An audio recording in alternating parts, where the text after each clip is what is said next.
magic of the Cybernet Space Cube, the computer-enhanced podcast of the future. Transformers Slag Podcast.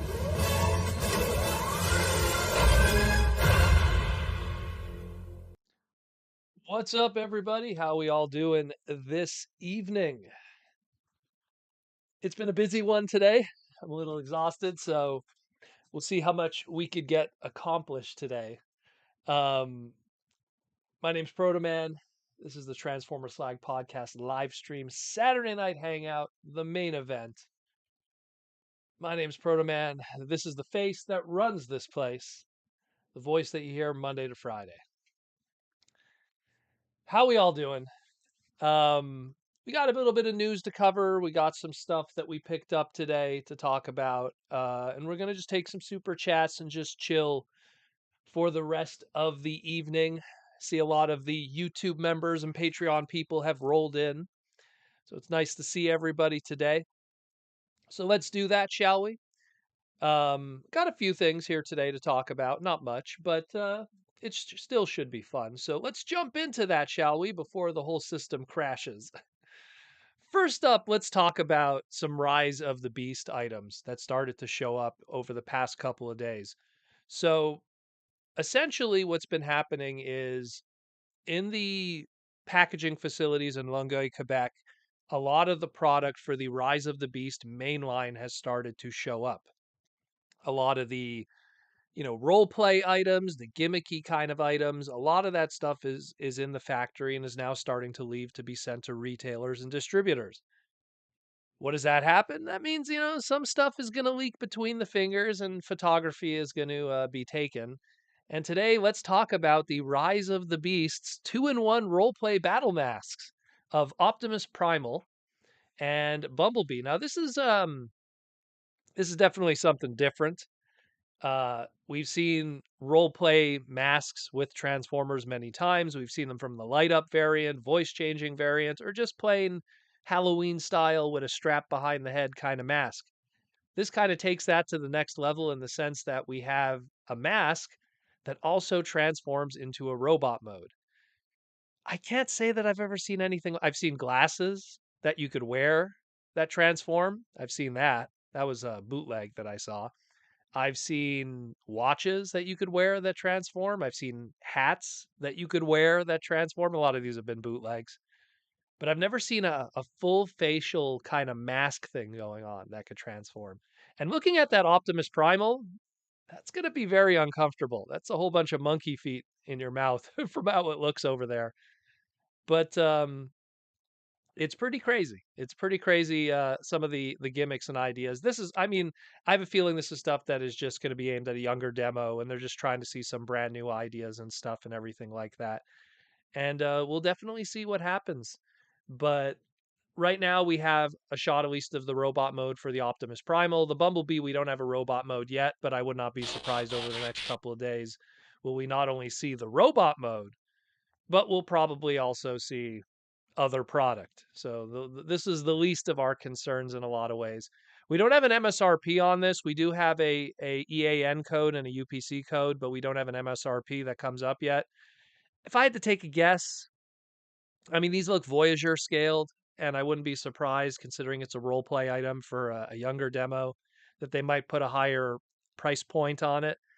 I'm predicting $27.99, $29.99. I know that sounds like a lot, but it just seems like that's where they're probably going to go with something like this. That's just my take. I don't know. We might see more like this in the near future, or these might be the only two because these are the only two that have listings. So I wouldn't be surprised if that's it. We got a super chat from Aiden Tolbert, and Aiden Tolbert wants to know, imagine Decepticons locked up Galvatron in the Asylum Planet or in the Phantom Zone, along with the crazy characters you think of. I guess you're referring to the movie universe, or throw them on the planet Char in the G1 continuity. Galvatron is always out of his mind if he's not voiced by Leonard Nimoy. But yeah, thank you for the super chat, Aiden. But yeah, so this is, it's weird kind of stuff, but we're probably going to see a lot more of this kind of stuff as time progresses. Speaking of Rise of the Beast stuff, we also have some art, some control art that started to also kind of leak out there. A Australian retailer by the name of Big W, but not Walmart.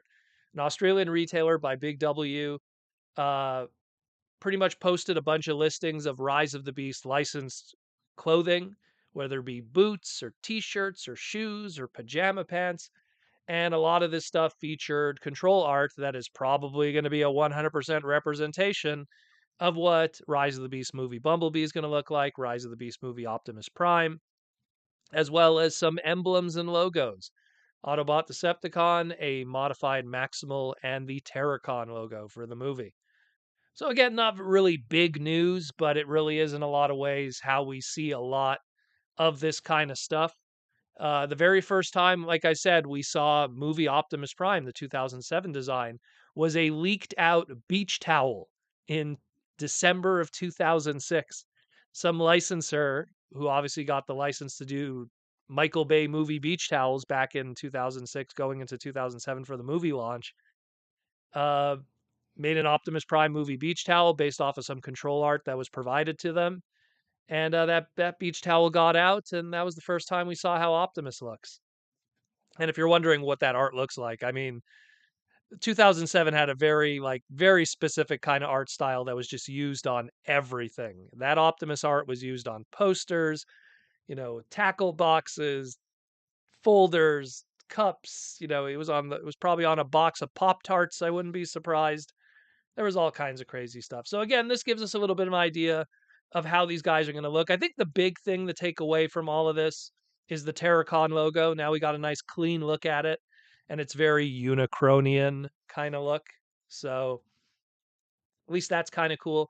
There's an Optimus Primal that's in the background there next to Bumblebee. That was a mistake. There was a licensing expo in Russia that showed off this art last year under the radar, and for some reason they put Optimus Primal in there. Maybe it was related to the Beast Wars reissues at the time. Again, that's not how Optimus Primal looks. That's just his 1995 Beast Wars box art. They just used that for some reason. So don't worry about that one. Optimus Primal is still a little bit of a surprise on how he's going to look per se. Alrighty, so let's jump into some masterpiece news because Yuki Kaze is now finally 100% revealed and up for pre-order. The third member of the Masterpiece MPG line, the Masterpiece Gatai, Masterpiece Greto, Masterpiece Giant, the Masterpiece Gestalt line, Combiners. So MPG03, the third member of the Train Bots, is here in Yuki Kaze. And I think he looks pretty cool. Yuki Kaze, oddly enough, outside of Shuki, was probably the only other train bot that actually had a little bit of character development in the Headmasters anime and cartoon. So it's nice to see that he got a good representation here in plastic form. He's going to come with, again, bare minimum accessories because he's really just going to be a leg. So the only thing that's pretty cool is he's the one that's going to come with the Raiden head for the combiner mode, but he still comes with a gun, a connector piece for the back, and the train track pieces, like his brothers in that of Getsui and Shuki that we've seen before already. I didn't show the photos here also, but Takara took a bunch of really nice photos that are like side by side comparisons to animation scenes. So I really dig that a lot. Really cool. Definitely check that out. But again, Yuki Kaze, here's how if you look on the top left there, that's how he looked in his original toy back in 1987, based off of the Diaclone train bots from 1979. Pretty hype. Um, and then we have his new design there. He was um he was the winter mission or winter operations expert. And Yuki Kaze could be translated two different ways because Yuki is courage, but it could also be Yuki Kaze as in storm or breeze. So he's like the winter storm breeze kind of guy. It's pretty cool. And there he is on the bottom left, size comparisons to his other two members that have already been released. He's about the same size as Getsui because they make the legs. So, but much larger than Shuki, who makes the chest piece. Pretty hype, pretty cool. I dig it. These guys are really awesome. And last but not least, let's talk about the Raiden piece now that we got the head assembly and how that upper torso is going to look in the Gatai mode for the MPG. It looks pretty good. So, what is this going to run you? Essentially, if you are interested in getting on the Yuki Kaze and the Raiden Trainbot Combiner project, this individual member is going to cost you $145 USD. And is currently up on pre-order on Hasbro Pulse and all the different fan channels, and will be available shipping out April 2023. Not too expensive. I mean, when this is all going to be said and done, it's going to cost you about $150 a member. There's 6 of them. It doesn't surprise me how much this is going to cost when everything's, done and everything. We got a super chat from Princeton Phalanx 59, and Princeton Phalanx 59 wants to know, I've seen Australian YouTubers that have gotten Motormaster from the Big W. That's a great name for that place. And it looks are good. It has great articulation, but the weapons are thumbs down. Yeah, you know what's funny too, when you really think about it, Princeton, when we first learned about like the first retail appearance of Kingdom Rodimus, which was our commander class last year, that also showed up in Australia. So I guess Australians they get everything before everyone else, legitimately, unlike some other guys, if you know what I mean. But thank you for the super chat. And yeah, I'm excited about Motormaster. Mostly, I'm excited also what he's going to be repainted and retooled into, because there's a lot of interesting stuff that could be done there with that character. A lot of cool ideas. But we shall see when the time comes. Alrighty, so next up we got in relation to, I'm wearing the pin today from Symbiote Studios and a Snake Eyes t-shirt from Symbiote Studios because of probably our main topic of the week. And it's that of the surprise drop from the G.I. Joe live stream that Hasbro Pulse did this week. We thought it was going to be business as usual. They were going to talk about, classified stuff and everything and some of their retro stuff. And then right at the end of the stream, there was a big surprise from Lenny Penzica and Emily. And lo and behold, we have our G.I. Joe X Transformers, or Transformers X G.I. Joe Bumblebee, who transforms into the Awe Striker. And you know what? I have no problem with this. I know that some people were kind of questioning, why is he turning into the Awe Striker? Oh, it should be Beachcomber. Oh, it should be this. I'll be honest with you. I mean, the way that they're marketing this is really marketed at G.I. Joe fans. And, no offense to G.I. Joe fans, but I don't think a lot of G.I. Joe fans know who Beachcomber is. I'm pretty sure they know who Beachhead is. I'm pretty sure they know who, like some of the other like G.I. Joe characters are in their own fandom. But I don't think, when you do this kind of crossover stuff at these kind of big ticket items, you got to go with the big A-list characters. You just have to. Even if the alt mode might say otherwise and it would belong more with a Beachcomber character, I still think that, look, the Awe Striker is one of the smaller vehicles. You want to have something that works with one of the smaller characters. When you talk about the legendary 7 of Hasbro's Transformers, we're talking Optimus Prime, we're talking Bumblebee, we're talking Grimlock, we're talking Megatron, Soundwave, Starscream, and Devastator. You got to pick one of those 7, apply it to a G.I. Joe vehicle, and target a mainstream audience when you're doing something like this. And I have no problem with it. If I have one complaint, and it's nothing against Stalker, that the G.I. Joe member that's included with it, but I really think they should have went with Scarlet, primarily because we already have the His Tank. The His Tank had Baroness included with it, which I personally wouldn't have picked Baroness, but since that's already done, you have Baroness with it. Bumblebee has already been associated with Scarlet in past G.I. Joe crossover stuff. I figured it would have been a match made in heaven, but again, Stalker used the Awe Striker in the past, and not to mention, Hasbro recently has been putting out different kinds of Stalker material, whether it be his classified figure that just came out just last month, or his O-ring, modern O-ring version, which came out, I want to say that was in March that just passed. So now they want to do the reissue of the vintage toy, put that on the fancy card back that's going to be included inside the box, probably much like the Baroness. And then you get all three versions of Stalker or Lonzo Wilkinson, as the trademark is, or Sergeant Stalker. I mean, the box here says Lonzo Stalker Wilkinson, but different kinds of trademarks and different kinds of product of the same character has sometimes had Sergeant Stalker, has had other ways. So again, that's my only complaint. And I have no problem with the character Stalker. I actually like him. He's one of the more interesting of the original crew of G.I. Joe, compared to some of the others. Um, but at the same time, like, I don't know. I think they should have just went with Scarlet. I mean, it's a specialty product anyhow. They already went with Baroness on one side. Might as well finish it. The only other thing I want to know is I want to see that brown inside box there. I want to see what's going on with that, because we've seen in the past that they've given little teasers on the back of that box what the next release will be, with a little bit of kind of like a riddle, where the last box with the Hiss Tank one with Megatron, it's, suggested the sting like a bee kind of thing. So I'm pretty sure there's some kind of riddle on the back of this one. They already said that they usually have an 18-month lead time on these. So whatever is going to be next, it's probably already on its way. Who that is? Well, that's for you to decide. But yeah, pretty cool. I dig it.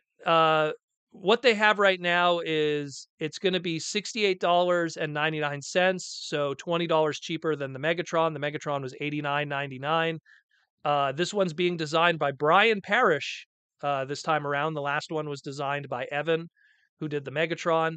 So pretty cool. And again, the planned release date for this is November of 2022. We got a super chat from Detective Ferret for 5 bones, and Detective Ferret wants to know, I have a question. I have a question. Cold Legacy Motormaster to be could, I think he meant to write, could Legacy Motormaster be retooled into Armada Optimus Prime? I don't know about Armada Optimus Prime. I remember some people were making really good suggestions for stuff like let's go with Thunder Clash. I could see that one being done. Some people were saying, hey, you could kind of even, if with some extensive retooling, you could kind of even revisit like something like Jinrai, aka Power Master Optimus Prime. You got to kind of look how he combines with everything, and then kind of, see what they could go crazy on with the retooling if the budget is there for the tooling. And, it's definitely not going to be just a small partial. It's going to be some crazy thing. But I dig it. I think it looks cool. Armada Optimus Prime, it looks like they already have something planned in the background, and we're going to learn something about that at some point. It's very weird that prototype's been kicking around since like 2019 and we still don't know anything about it. But we will see. We will see, Detective Ferret. We will see. We will see. And let's talk about Super 7 now. Um, Now, I've talked about Super 7 in the past, and I love the stuff they do. It could be a little expensive at times, which I could understand that. And their Ultimates line has been pretty awesome thus far, but this time around for Wave 4, I don't know maybe they're just taking it easy this time around.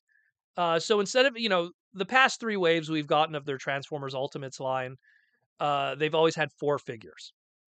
This time around, it's 3 figures, and 2 of them are repaint retools. And then the only other one is a unique mold, and he's not super impressive either. So we have Fallen Leader Optimus Prime, we have normal Starscream, and we have G1 Soundwave. Fallen Leader Optimus Prime is a retool repaint of their Wave 1 Optimus Prime seen on the right over there. Considering that this is the same price as the one on the right, they were both $55. I think that's kind of a bit of a ripoff, unless all the money and work went into the retooling, because Optimus does have a battle damaged body and a new head sculpt there and stuff. But man, when you look on the right, all the extras that Wave 1 came with, the surfboard, the basketball, the rocket pack, the Energon axe, all the extra stuff, the different head sculpt. And this one just comes with some hands and a matrix. Come on, man. And the worst part of all, it comes with a matrix and the chest doesn't even open up. Because when you really think about it, if you want to be that, well, actually, um, Optimus is supposed to be lying on his back. When he turns gray, his chest was already open and the matrix was already out of him. So I don't know. I don't know what they were really going with that. I guess they were just looking for an easy repaint. But $55 for this when the same thing would have got you all of that on the right. I don't know. That's going to be a tough one. Now, to be fair, in a case of it being the other way around, Wave 1 Starscream on the right, which was Dead Starscream or Ghost Starscream. It's funny how when you're dead, you come with less stuff, I guess. He only came with a pair of hands and the interchangeable head sculpts. This time around, we got normal Starscream, which it took 3 waves, but we finally got it. And normal Starscream comes with a whole bunch of stuff. He comes with his little hook hand from the core. He comes with the gun from the core. He comes with Megatron and gun mode. He comes with an Energon cube. He comes with a toy accurate head sculpt and a smirking face on top of the regular face. Interchangeable hands. Yeah, much better, much better. But at the same time, we have a RED Starscream that's out there right now that's 50% of the price of this and kind of does the same thing, maybe even a little better articulation. So I don't know. I don't know about that one either. You want it like, the first couple of waves of stuff that they were doing were really out there characters that a collector would appreciate. The Bludgeons, the Tarns, the Action Master characters like Bonsaitron, G2 Megatron, even the Alligatorcon, that kind of stuff, sure. But the second you start doing stuff that people could get cheaper in retail and sometimes does better, I don't know. That's where it gets kind of dicey. That's where it really, really gets kind of dicey. Um, but yeah. Michael Koo says on TFW 2005, there's an image where Super 7 Fallen Optimus Prime chest does open up. Well, then why didn't they include that with the rollout of pieces here? That doesn't make any sense. They always show all the little pieces and removable stuff with their promotion and material here. So that's silly of them. That's a very important thing to bring up. Well, I guess that's some bad marketing on their behalf because it makes the product look even lesser than it already is. And speaking of not having an opening chest, and maybe, I don't know, Michael, maybe they also showed this one too, but let's talk about Soundwave. Does Soundwave have an opening chest? So we have Soundwave here. He comes with his shoulder cannon, his gun, a laser beak in cassette mode, and interchangeable heads from cartoon accurate, toy accurate, and probably the only selling point for me here, comic book accurate, aka coloring book accurate Soundwave head. Now, granted, if they're going to go this far, he should have been purple because everyone knows that Soundwave was purple in the Marvel comics. But again, maybe I'm just asking a little too much.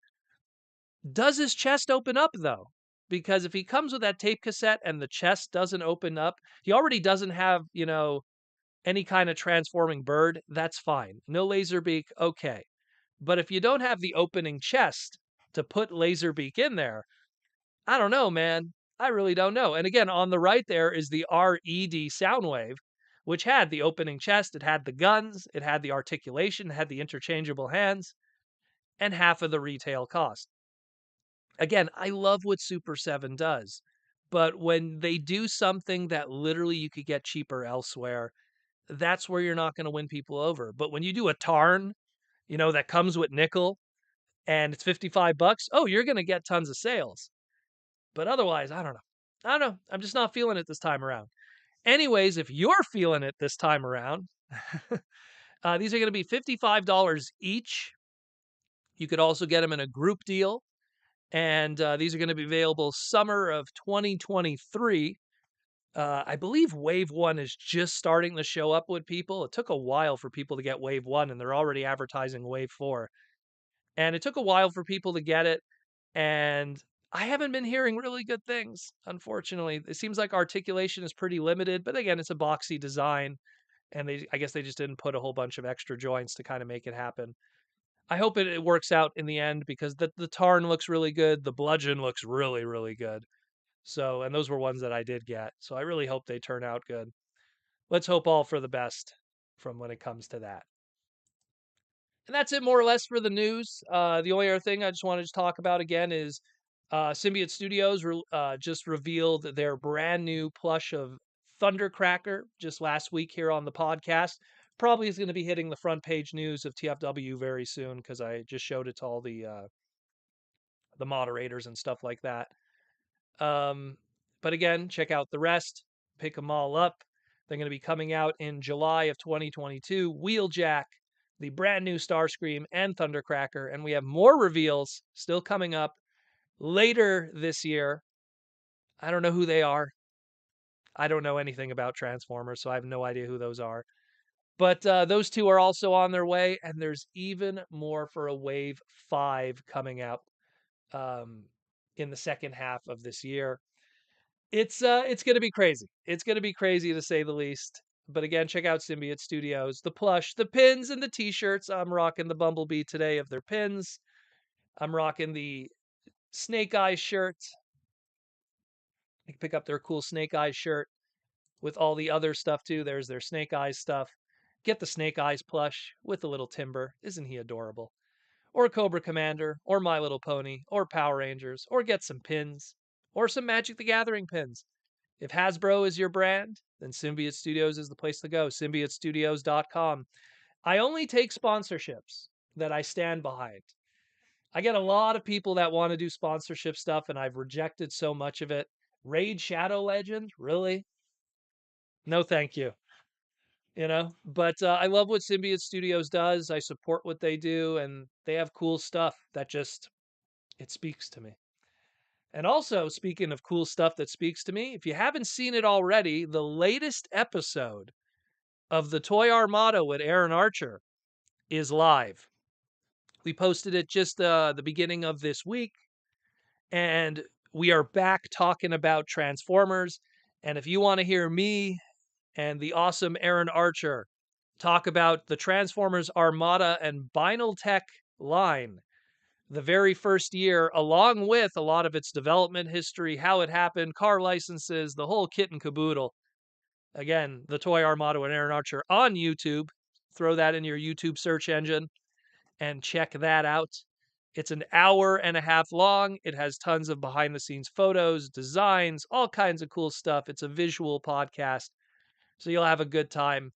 I heavily suggest you do it.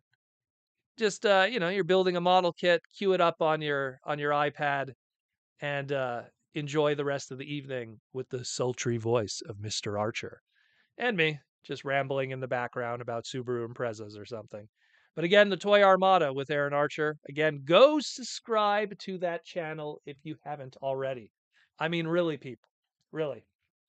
If you're sitting here listening to me and you want more of my content, but now it's an hour of it talking about more Transformers, go check out the Toy Armada with Aaron Archer. Great channel.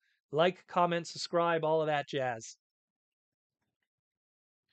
And that's more or less it for everything else this week. I just want to also, where is it? Where is it? Where is it? I had something. There it is. So the only thing I picked up this week, just buying some items that were missing in the collection.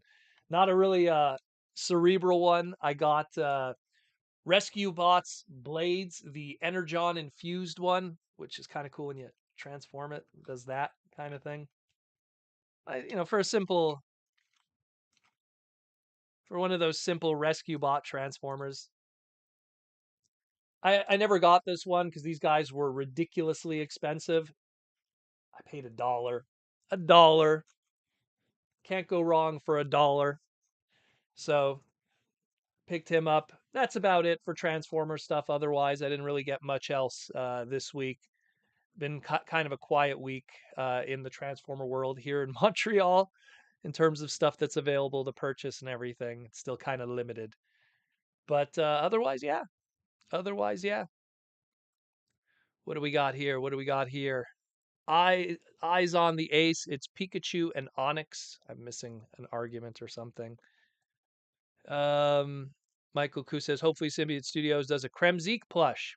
Well, I will say this because I've already seen a lot of the prototypes and stuff they've been working on, And I can't say what it is yet because it has to be approved through Hasbro first before anything even becomes, public from a hype standpoint. But there is a lot of cool stuff coming. There is a lot of really cool stuff coming. It's been selling very well for them. But you guys got to pick stuff up because when stuff like they do an initial run, and then if they feel there's enough demand, they might do a second run. But when it sells out, and that's that. And then they move on to the next thing. Obviously, like here, I'll just pull up the slide here. Like Starscream was really popular. Soundwave was really popular. So those guys sold out. They revisited them and they did a version 2 because there was enough demand for it. Um, Grimlock is selling like insane too. I'm surprised he hasn't sold out yet though. But these guys are amazing. If you could pick them up again, they're 12. They're huge. They're 12 inches tall. These things. I have to emphasize that. Like they're very big. Like the Unicron is huge. That's a huge pillow transformer. But these guys are huge too. So they're really cool stuff. I dig them. I dig them. I dig them. And I heavily suggest you check out their stuff too. SymbioteStudios.com. Link is in the description below. Let's see here. Michael Koo says, awesome episode. Thanks, Aaron and Protoman. Oh, thank you for enjoying the episode. Oh, we have a brand new subscriber in the cult of media. Thank you for joining. Yeah, thank you for the positive words about the episode. Like, those episodes are easy to record. They're fun to record. Hanging out with Aaron is always fun. It's just the whole editing process is long and tough. Um, and I appreciate when people really enjoy it because a lot of effort goes into them. When I do the podcast, I'm lucky where I could just kind of talk into a microphone and just put it out there for you guys to enjoy.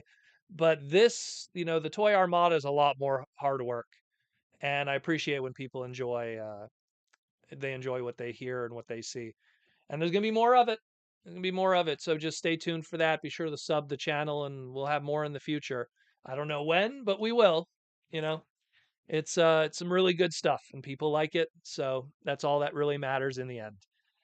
What do we got here? Eyes on Ace. My daughter just started watching Rescue Bots. Oh, that's a good way to start Transformers.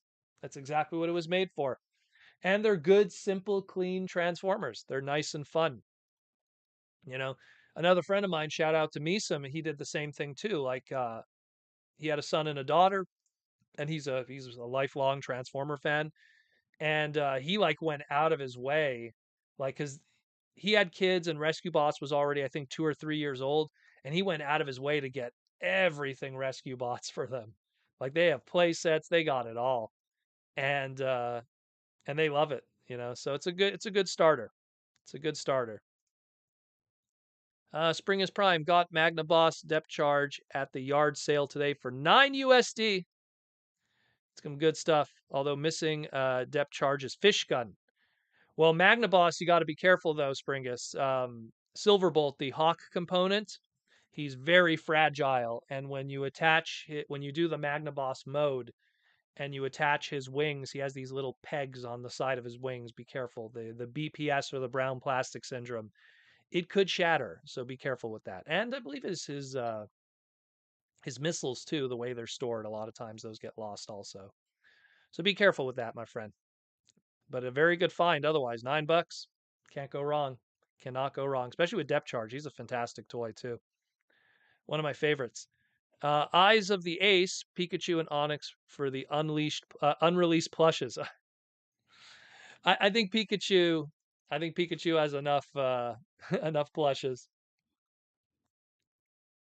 Onyx, if you're referring to Onyx from Pokemon, I don't think he has a plush. Oh, he probably does. But if you're referring to Onyx Primal, then you got my attention. I wouldn't mind an Onyx Primal plush. That would be really cool. One of the very first BotCon exclusives back in the day. Love that. Love that one. But yeah, like we're grateful for what you guys do for the pod and everything. And any more super chats, just do them below. And speaking of which, recently on the Discord for the podcast, which is exclusive to Patreon people, I've been starting to selectively scan some old retired guidebooks from Japan, like really old ones. And people have been asking me, like, could you like scan the new Beast Wars one? I'm not going to be scanning anything that's new. That's the one thing. I don't want to scan any new books that are like brand new that you could still buy. That would not be fair to the companies and Million Publishing that do fantastic job. But I've been scanning some really, really, really old guidebooks of old 70s Takara stuff and Microman and Gridman stuff and everything like that. Stuff that's been long out of print. And I've been sharing it on the Discord with people to enjoy. And it's really nice stuff, really good stuff. Really like it a lot. And it's cool because it gives people an idea of the stuff that has Transformers' DNA in it from other brands within Takara. And a lot of those designers from the Transformer brands in Takara, they work on those other brands too. So there's a lot of cool stuff there. There's a lot of really cool stuff there. Springus Prime says, speaking of ridiculously priced BotCon bots, why is RC so expensive? If you're referring to the the spider one, that's a repaint of Transmetal to Black Arachnia, it's a mixture of supply and demand. I mean, how many units did they make of that one? I want to say like 900. I know there's a good chart online that actually documents all the BotCon exclusives and how many of them were made. I think there was 900 of them, of that Black Arachnia RC. So if you think about it, like there's 900 of them. How many of them are in the secondary market for sale?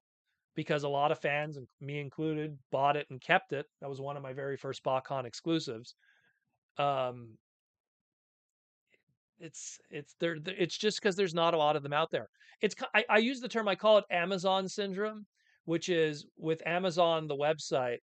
Whenever someone sees that a book is out of print and now Amazon doesn't have this endless amount of copies to sell, all of a sudden you have people going like, "Oh my God, we're like one of the three people that have this book now," and then they list it for like $200, hoping that that one person buys it.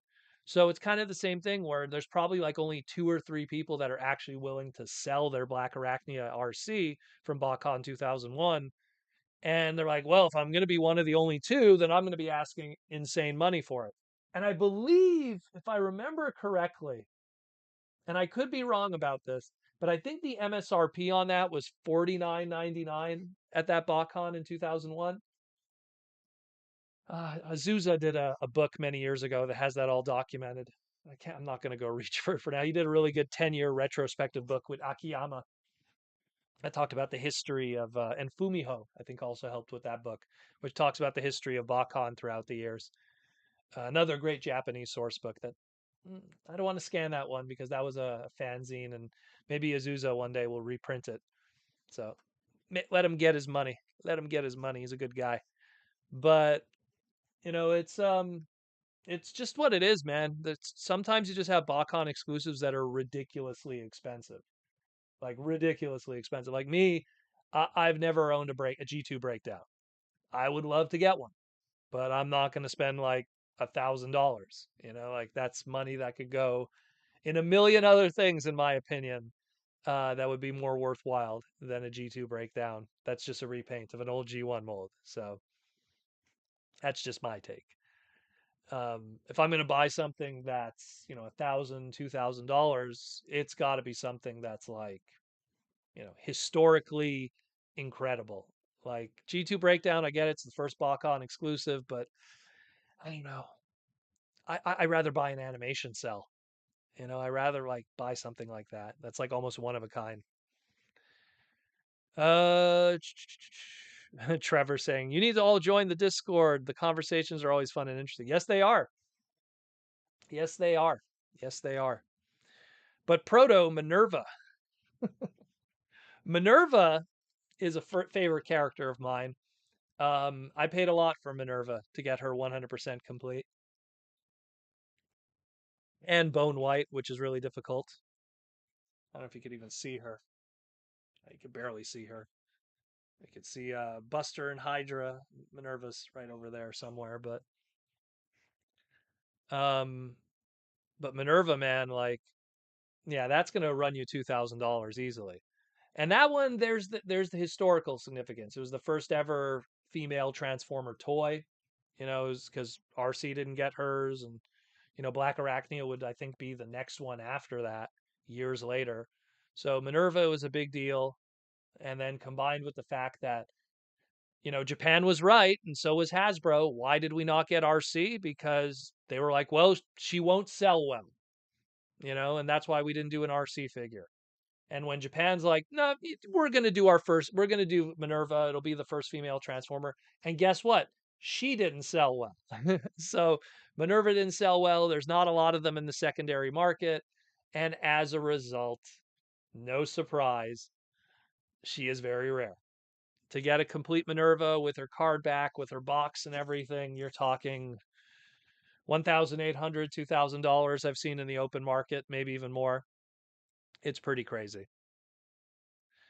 Detective Ferret with the super chat question: are there any names Hasbro is not legally allowed to use? Plenty of them. Plenty of them. There's a lot of trademarks that they used to own that they don't own anymore because other companies have it. I hope that Tidal Wave isn't one of those examples. I have to look into it because I know Tidal Wave at one point they weren't able to use anymore for whatever reason.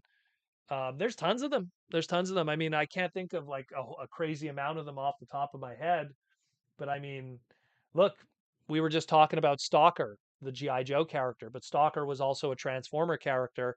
They don't really want to use Stalker anymore. They use, Lonzo Wilkins, Sergeant Stalker. They Autobot Jazz. They can't just say Jazz. There's certain, names that they just can't use straight up. I'm actually curious when they do Minerva, who's rumored to be a Walgreens exclusive, how they're gonna do that name. Is it gonna be Autobot Minerva? They're gonna do Minelba, which is a deep cut. We'll see. We will see what happens. Springus Prime says one on eBay M for 3K. What's on eBay for 3K? Minerva or the RC? 3K for Minerva is a lot. That's a lot. They use tidal waves in Titan. They use tidal wave in Titan's Return. Okay, so if they use it in Titan Return, that was 2017. Maybe they still have it, maybe not, because that's already expired territory. They haven't done anything since, so it's a little cutting it close. But again, we'll see. It's hard to tell. It's hard to tell. Like right, I always have to let people know, like the Big V really messed up everything. Everything got pushed back. Everything got, planned release dates. Factories got slowed down. That's a big thing too. You could have all these great ideas and all these great like concepts and everything, but the factory only has so many slots in their schedule to produce product and only so many factories and so many employees. So there's only so much product that can get made. And, the way I see it is if there is something planned, if there is something coming, we're finding out 6 months later than we normally should. I mean, think about it, guys. Think about it. Next month, if the Big V didn't exist, next month we would have been seeing Rise of the Beast, the movie. That was the original planned date. Think about that. We would have had it next month. We would have already had product hype. We already would have had SDCC last year hyping it up. We would already have movie posters, everything. But everything got delayed. Now we're still a year away. Imagine. So we'll see. We will see. We got a super chat from Cringe McCringle. Got a Toy Armada related question for you. What is your favorite alternator figure? Aaron, you should probably chime in on this one too. So my alternator collection is up there. That's every single one of them. And then of course there's Kiss Play and some of the Vinyl Tech stuff up there too. I didn't buy all the Vinyl Techs. I only bought the ones that were what do you call it? That were unique. Um, that's a good question. Which one is my favorite? I mean, the easy answer would be Smokescreen because that one's fantastic. Um, or the easy answer would be Hot Rod for me, Rodimus. But I don't. I'm not a huge fan of the Ford GT. It's an okay car. Works for Mirage. I don't know about Hot Rod. I don't know.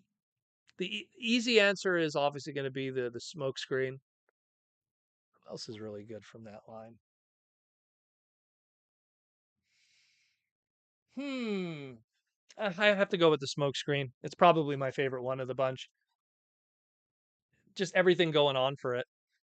Everything going on. Let's see. Did Aaron chime in his? Aaron, what is your favorite alternator? People want to know.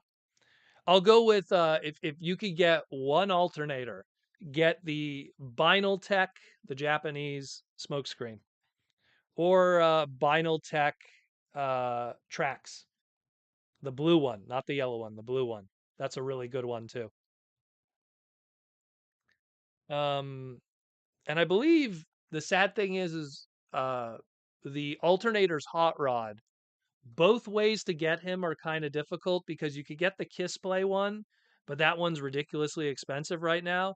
And then you could get the San Diego Comic-Con one, and that one's not as expensive, but only because, and this is a big problem, there's tons of bootlegs of it kicking around, tons and tons and tons of bootlegs of it. And the only way you could tell is the way the Autobot logo was painted on the front of the vehicle and on the back of the packaging, because it's like the bubble packaging. The font of the description is done in a heavy bold. And I'd have to do like a side by side comparison to show you because I own the bootleg and I own the original. That was Gen Zhao who was producing those back in the day, and he like wrecked the market. Like literally 50% of alternator Rodimuses in most people's collection, I bet you, are the bootleg. That's how bad it is. But the one good thing is the quality of the plastic on the bubble was so low quality that the real deal, the bubble is still pristine, where the bootleg, if it's still in the packaging, yellowed like completely the bubble. So that's another way to tell if it's like an off yellow. I have examples of it. I have it all. I took photos many years ago.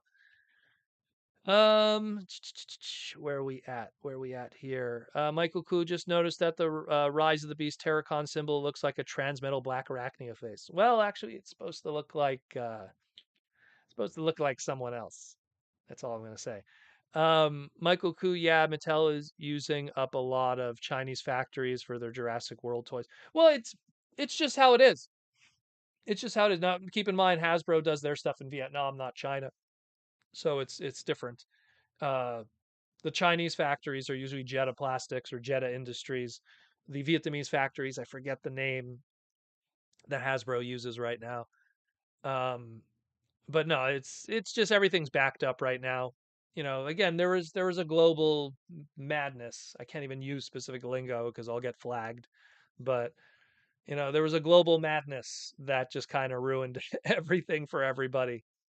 you know, from the bottom level of just being able to enjoy going to the supermarket to the top of like any kind of craziness in industry.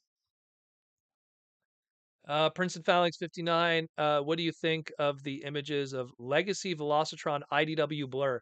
I didn't talk about it this week because I didn't want to put any attention to the individuals who were stealing stuff.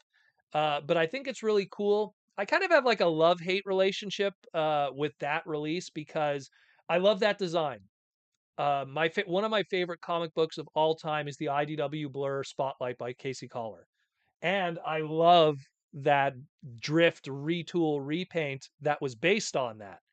So this one is even more like that.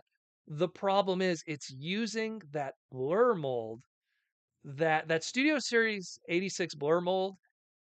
I don't know, man. Just the hanging off of the arms. There's so much. It looks great from the front, and it looks great from the side, like the upper torso, but like there's so much kibble hanging off of that design that I feel it could be better.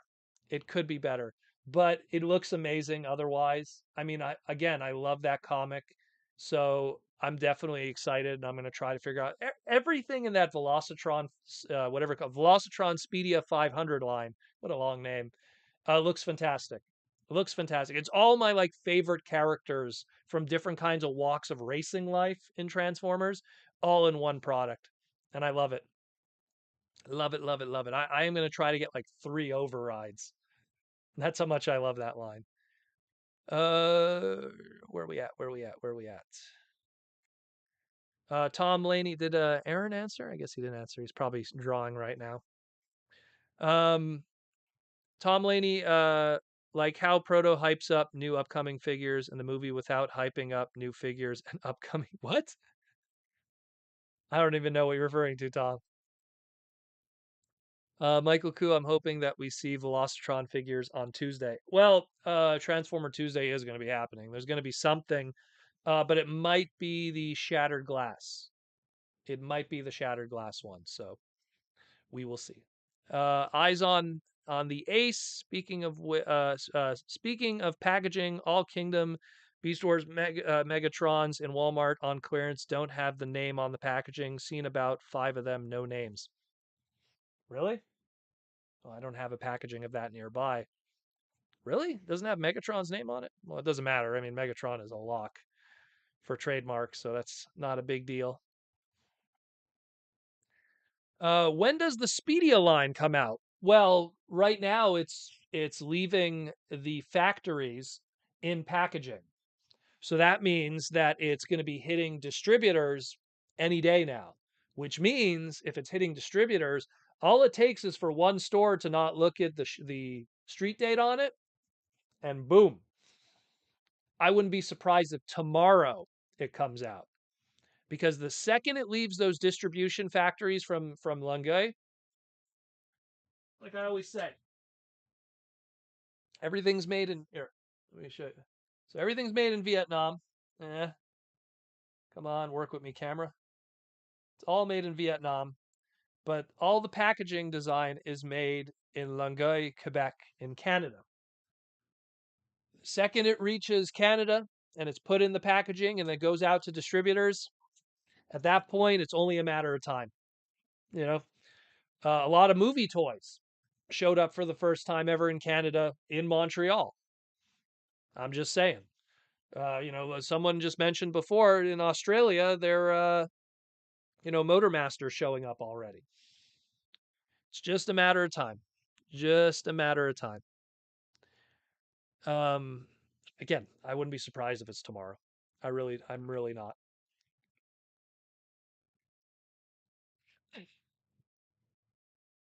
But yeah, again, I'm looking forward to, like, look, we haven't seen everything yet, which is amazing too, considering how much stuff has been stolen. But we still have to see the Cosmos. We still have to see uh, the Road Rocket, which is obviously going to be an RC retool repaint. We still haven't seen the Skids. Well, not Skids, the Burnout, which is going to be a black repaint of Skids. So really, it's right now it's all hinging on that Cosmos. How is that Cosmos going to look? And then it's going to be pretty awesome. Uh, let's see, where are we at? Where are we at? Did Aaron answer? Someone asked. Someone wanted to know about alternators. I guess it's going to be an. You know what? Worst case, I'll make it a question in the next segment because there's going to be a bunch of questions that people are going to want to ask for the podcast. Which I heavily suggest if you do have questions about Transformers alternators, we're going to do a part 2 in the future. So we're going to have questions related to it. Just submit them. What I suggest though, first, watch the segment and then ask your questions because people were messaging me asking questions about it. And I'm like, did you watch the segment? And I'm like, not yet. And it's like a lot of their questions get answered in the segment. We cover every character extremely extensively. Every little stone is turned, to say the least. Um, but yeah, what else? What else did I have? I was gonna talk about other stuff too. I didn't. It's a shame because I didn't get a lot of didn't get a lot of stuff this week, so there's not a lot of conversation. Eyes on the Ace. The thieves will get them soon as they've been on the roll. Yes and no. Look, those guys. The thing with the thieves is that they have to spend an exuberant amount of money to get them. They usually pay $100 a deluxe. Now, granted, they make a lot of money from the channel afterwards and YouTube revenue and stuff, but there's only so much money they got that they could put towards that stuff. And I think the fear that they have too, and this has happened in the past with other sketchy YouTube reviewers that would do this, is they would pay money to get something stolen, and then by the time they would get it, the product had already hit retail. And then that's a dead product for them because then some guy who has a YouTube channel with 10 subscribers could do a review and he's going to get all the attention. So, Paul M, do other toy lines have the problem with stolen items or figures from the factory? No, this is exclusively a Transformer problem. Um, this dates all the way back to, I don't even want to name names. I don't want to give them attention, but it dates back to individuals in the fandom that grew huge 100K subscriber channels based on the foundation of theft. And it became very prevalent within the community. And this is when, at the time, the toys were made in China. And there was a few guys in the community that just really were, they were just they were spending insane money to get stuff. There was like bidding wars. I'm gonna get what was it? Animated Blitzwing before you, and I'm gonna spend $1,000 to get it, so I could get that first review first, so I could get all the views. And you might think, oh, $1,000 is crazy, but like when I get all that YouTube revenue and all those new subscribers, it'll be worth it in the end. And look, the reality is, if you look at some of those channels today that do the stealing, look at their numbers. Can you blame them? You know, it's not cool what they do. It's pretty scummy, but at the same time, I know exactly why they're doing it because it makes money. I just wish they didn't suck. That's the problem. I wish they didn't know I wish they knew what they were talking about. That's the only thing that gets to me. Trevor Stasic with the $5 super chat. Hey, Proto, thanks for all you do. Thank you, Trevor. How many paint masters and engineering pilots does each figure go through? Do running changes need pilots? I'll answer the second thing first. Running changes don't need pilots. A lot of times, running changes are just caused for one of a million reasons. Sometimes a QC issue that's discovered very late. Like the figure is shipping out, and then they realize, oh my God, this RC's fingers break when you mess with it. So, like, there was a running change of RC where she had these thumbs, and then they had to kind of like fix the thumbs and stuff like that. That's one example of running changes. Some of the old running changes that existed in Generation 1 were not even because of QC issues. It was just because, I mean, there's so many variants of like certain molds, and it's because you have like, oh, here's old, Diaclone Microman, molds, and then, oh, we that mold, we don't have it, so we're going to use this mold instead. We'll have a new mold, and as a result, it makes the fist differently, or it has different screw holes and stuff like that. But a lot of times, those running changes don't have pilots. They're usually just the one thing is changed. And considering how everything today is done with computers, on top of that too, that kind of simplifies that also.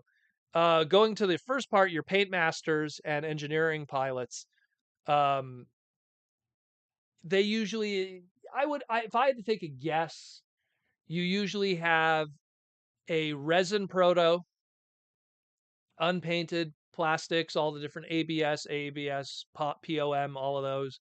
You have that. Then you have a hand painted prototype that's usually used for photography, that's used for whatever reasons. Sometimes those hand painted prototypes don't even exist anymore. Evan used to be one of those guys that would hand paint some of those prototypes before he moved up in the ranks. But now they do everything digitally. I mean, look at the Bumblebee here. Let me just all of these are all digital mock-ups. That's not actually the toy. That's actually digital painting. They actually didn't have the one that uh BMAC brought on the screen was, I think, like a Pilot 1 or a Pilot 2 test shot, and it was actually not even finished, and it was barely holding together. So they had to like do these digital mock-ups to show people, just to give you an idea of how, different things are. I was drawing. What did I miss? Someone wanted to know what your favorite alternator was, Aaron. What is your favorite alternator? We'll answer the question again on the next episode. But yeah. So like I'm, again, you have prototype, then you have hand painted prototype, Then you have a few test shots. The test shots that go, those could be numerable. Those could be like tons of them. So that one, who knows? That could be one, two, three. Really depends on the timeline of that figure. Obviously, probably I would imagine something that's a little more larger and complex would have a lot more than something that's small and simple. Every single figure kind of has their own story. When I usually do those kind of like historical reviews of stuff and you kind of go through a figure's lineage and history, you see just how much, like, best example, Unicron, like the original Unicron. There were so many different versions, getting up to that point, and then none of it got released. So that's one that's a case by case basis, unfortunately. Case by case basis. You know what's killing me? So I took a shower this morning. Look at this.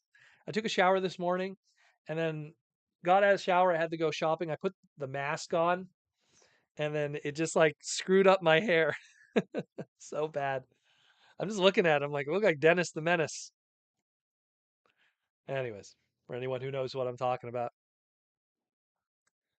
Um, but yeah, like look and as it stands right now, in terms of new product that's coming out, there's a lot of stuff that's going to be hitting stores way before these guys steal them. There's just too much. So it's it's cool though. It's cool. It doesn't make a difference. I always say the best thing you could do is just not watch their content. I mean, I don't expect people to listen to me, but that's the best way to do it. Just ignore it. Ignore them and they'll go away. Because when the second their numbers go down and they stop making the money, then they go, ooh, is it worth it to pay $100 for a deluxe? You know, when they don't make enough money to justify the video. And that's what happened with a lot of those guys. Yeah, Princeton, I need a haircut. I actually do. I do need another haircut. I think I'm going to get one probably before TFCon. I'll wait for before TFCon. I'll get a nice little haircut or something. Gotta look good. They still having you wear masks in Canada? No, they actually dropped the mask mandate and stuff, but I still wear it. Just because I always feel like it's the eye before the storm. People go like, "Woo, no masks," and then I'm gonna wait it out a little bit. We'll see what happens. I'm not like look, if you don't want to wear it, hey, that's cool. You know, some people like to drink soda, some people like to drink water. Not gonna tell you how to live your life. Do what you want to do. I mean, look, hey, the mask thing existed for years and years and years and years in Asian countries when people were sick. So, and in all honesty, when I go out, there's still people that are wearing them. There's still a lot of people that are still wearing them. You know who's still wearing them? Retail employees. I went to the post office today. They're still wearing them, even though they don't have to. So they're just protecting themselves. You know, they're just taking care of themselves. And when you got family or elderly people in your life or whatever, I have two parents that I visit once in a while. You want to protect your family. Uh JC Red Lion wants to know for the $5 super chat, are masters, headmasters, target masters, small in size to conserve energy like maximals and predacons? The official story, according to the Japanese side of things, the Japanese animated continuity of G1 back in 1987, was they were Cybertronians that lived on the planet Master, which was extremely bad conditions and dangerous, and their small form combined with their transtectors that they would use to protect themselves helped them from those dangerous conditions. As we get to the other ones, Target Masters, which had their little Target Master buddies, Brain Masters that are just those little brain components, breast masters, which are just, not all the masters are tiny because of conserving energy, and not all the masters apply to that same kind of tiny robot idea. Because by the time you get to, again, breast masters, it's, little weapons that transform, that's made from their breasts. So, but yeah, they have, and the same thing when you talk about headmasters in the Marvel Comics continuity, completely different origin story. Completely. That's, Fortress Maximus trying to show respect to the Nebulans and going, hey, you know, we offer you our heads, you know. uh, to show that we mean no harm, blah blah blah. So that's where you have that famous corner of the comic book, Fortress Maximus ripping his head off thing. Um, there's different origins. I'm trying to think if there was a third one, and the Headmaster from animated, but that doesn't count. That's more of a it's more of an homage of anything. Different applications. And then you have Action Masters. Action Masters have nothing to do with that. Who will join me? Who, give up the power to combine to become stronger, faster, more alive? But they weren't smaller. They just gave up the power to combine to use the power of Nebulos power. And Nucleon, I guess, was also involved in the comic book version, anyhow. And I guess also the Japanese cartoon continuity when they did the e-hobby stories. Um, all kinds of that crazy stuff. Transformers has a deep, convoluted, sometimes crazy history, let alone its science. When you're talking all the different kinds of metals and everything. Beer. Yeah, people drink beer. I'm not big on beer. Not big on booze. I like to take care of what I put in me. Tom Laney says Total Carnage. Is that the video game Total Carnage? I think it was a Super Nintendo game, if I remember correctly. But it is what it is. Mm-mm-mm. But, the way that I see it is, you know, grab a new figure here. Like to give you an example of QC issues. So I started noticing because I was doing some photography for Mr. over here, the Studio Series 86 Perceptor, and I noticed his leg here. So like this leg is straight, well, as straight as it could be, and this one refuses to stay. It's permanently to the side. Look at that, bounces back. And I looked at the extra plastic. It's all like the mold flash is terrible on this. And I'm gonna have to like open up the figure and take out the pin because it's not even a screw to then get in there and get rid of all the spare plastic. That kind of sucks, eh? Look at that. That's like a kicking action from a pacifist character like Perceptor, but kind of sucks. But it's a great mold. I love that toy. But again, that's the plastic quality of today's Transformers, unfortunately. Prince and Fowlings 59, what direction do you think Hasbro will go after Legacy? More Beast Wars, more of the Legacy kind of stuff. It's starting to look more and more like, we saw it especially with Kingdom, but even a little bit even with Siege at the beginning. We're getting more of a mixture of all the different brands. So I see more of that happening. I see more of that where we're going to have more, a little bit of Beast Wars, a little bit of G2, a little bit of this. You could only do G1 so much. You got to go into the other stuff. And they know it because after you've done like your perfect RC, your perfect, sideswipe, your perfect Sunstreaker, your perfect Ratcheses and Ironhides and Seeker Jets, where do you go from here? You got to go to all the other stuff. I wouldn't be surprised if one day we're going to get alternator homages. We're going to have like, it's not a Subaru, but it's almost there. It's a rally sports car that looks like Smokescreen in those colors. I'm telling you, we're going to get to that point. We will. Tom Lady, animated Transformers, the Headmaster. Yeah, exactly. Like he was another one too that didn't apply to energy conservation. You know, Channon Shenadaman. I apologize. Sinead Man. I'm so bad at saying names. With the $2 super chat, Laser Beast repaint Pterosaur reissue when? Yeah, Laser Beast, aka Hydra from Beast War Second, the purple repaint. Then we could have Fractal, the green repaint. Who are we missing? We're missing the gray repaint, which was Swoop. They did a Swoop repaint in gray. They did a blue repaint that was also Swoop in Age of Extinction of that original pterosaur mold. So right away there, you got what, 5 repaints you could do with that pterosaur mold? They got it loaded, plenty. And if you want to make up a Shattered Glass one, sure, why not? Throw one in there. I'm sure they'll give us one. Shattered Glass Pterosaur should be like should be like who's really loyal? They have to be like Rhinox colors or something. The opposite of someone who's extremely treacherous. Eyes on the Ace. Had that with my Netflix Soundwave. Had to remove the pin. Oh man, the Netflix Soundwave too, really, because that's a fantastic mold. The Netflix Soundwave. Well, at least you were able to fix it. That's the most important part, because it gets brutal. It sucks when it's like a really, really, really like rare toy, and it ends up being garbage. I actually that happened to me. I bought a third party like not masterpiece figure.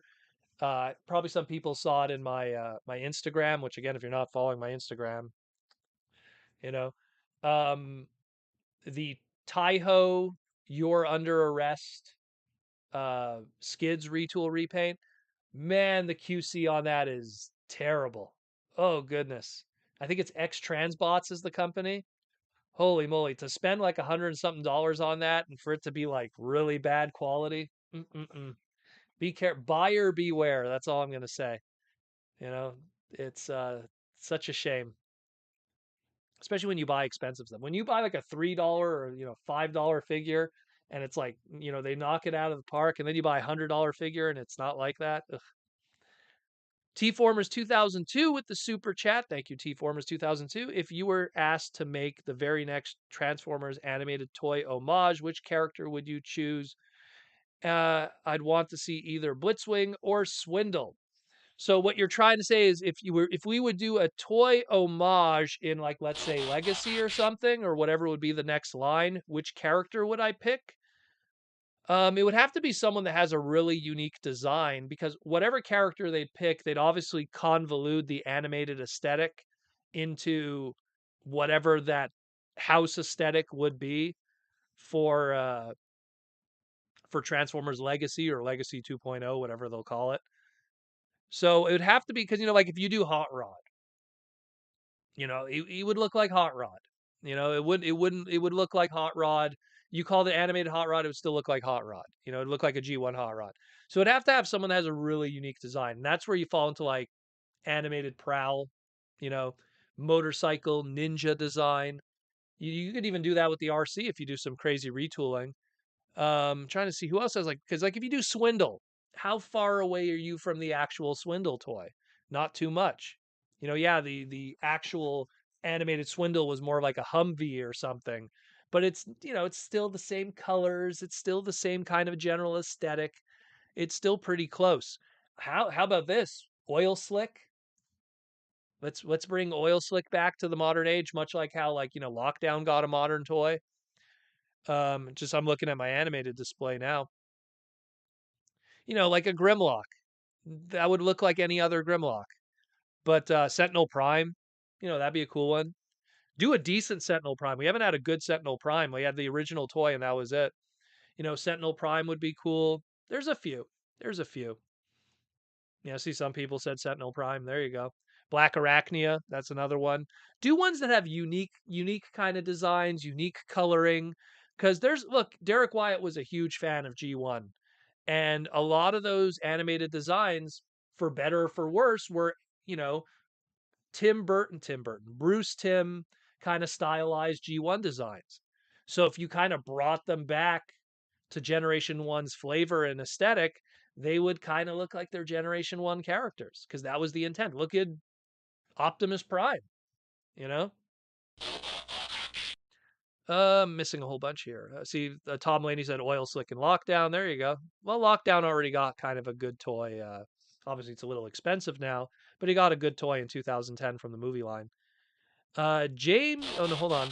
James, I'll get to you in a sec. Princeton Phalanx 59 said, do you think Hasbro uh, ever make Death Saurus along with Star Saber? I think it's sooner or later we'll get Death Saurus. Sooner or later. They were going to do a Death Saurus Robot Hero figure many years ago. And then the Robot Hero line got canceled before that Death Saurus figure was made. So it showed that they had interest to do the character at some point. James Detmere wants to know for $5. If you were to make the next deluxe or highly detailed siege character, so obviously a pre-Earth Cybertronian design, who would you choose? Where's our Wheeljack? Let's start with that. We have an Origins Bumblebee. I'm pretty sure people would like to have a Wheeljack that you could put those energy, uh, I guess energy cube, not energy cubes, energy tubes in. You know, I think they were called energon conductors, energy conductors. So give me Wheeljack. Where is Wheeljack? He was the very first Transformer we ever see. Was Wheeljack. Tom Laney, or finally get the Constructicons in animated. Yeah, well, there's a lot of animated designs that need to get toys done, but I would want them done in the animated aesthetic, not in you know Dirt Boss done in whatever Legacy would give us. Michael Koo with the super chat for $5. Um, would a Shattered Glass animated series or movie be too confusing for non-Transformer viewers? 100%. We're still trying to sell people on the idea of Autobots and Decepticons. They're rolling the dice on on Maximals and Terracons to see if even people will respond to that.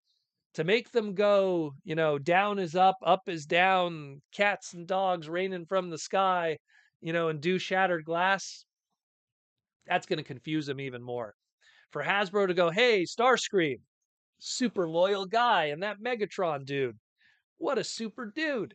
And that Optimus, till all are gone, can't trust him, you know? That's so confusing to so many people that are like casual fans at best. Uh Eyes on the Ace. I would love Bruticus after Menasor. Always wanted one.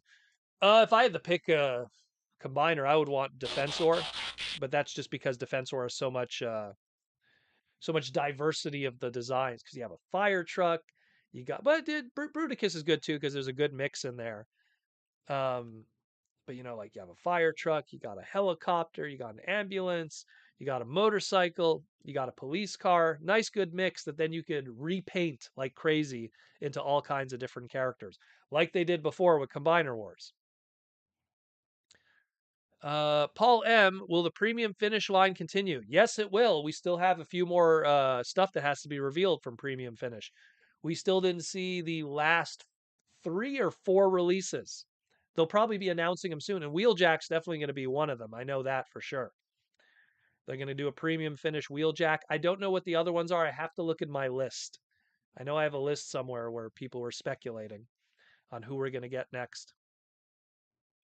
Michael Koo also says, I would like a new Computron done for Legacy. Yes, that would be good.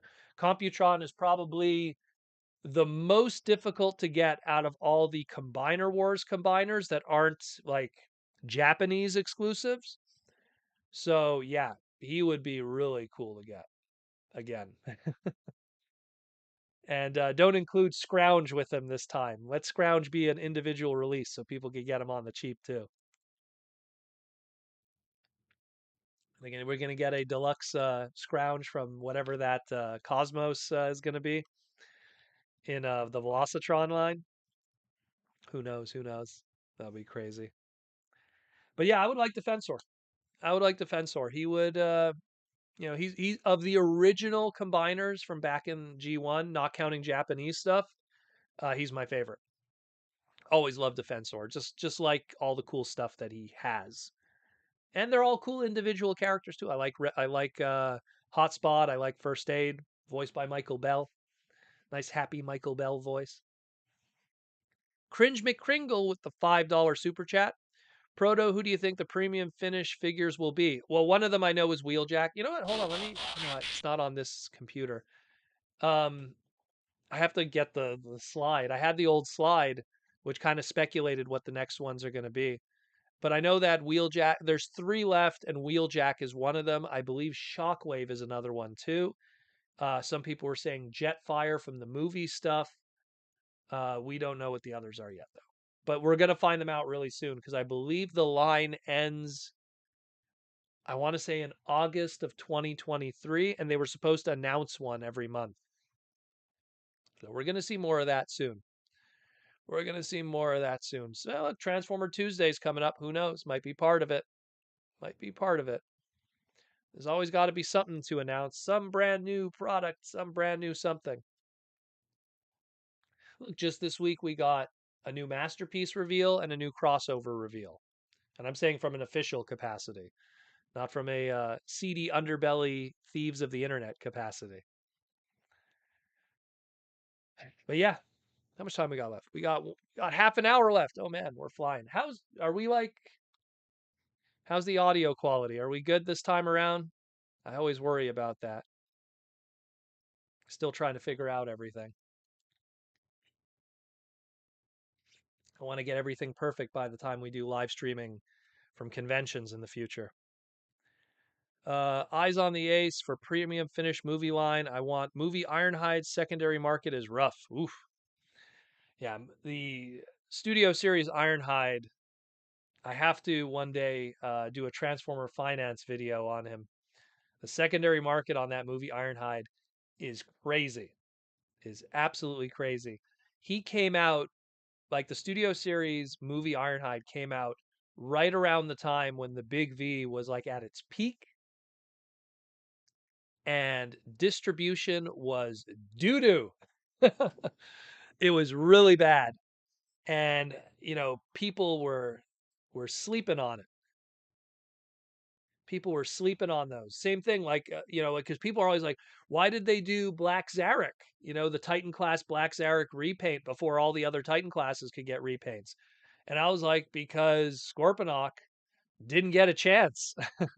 Whoever bought Scorponok online from Amazon and other distributors, yeah, you got Scorponok, but otherwise they lost out on tons of distribution to tons of Walmarts, to tons of Targets, thousands of Walmarts, thousands of Targets all around the world that thought it was going to be the end of the world. Oh my God, it's the end of the world. Hey, do you want to order like a bunch of cases of this oversized, Transformer figure? Don't worry about that now.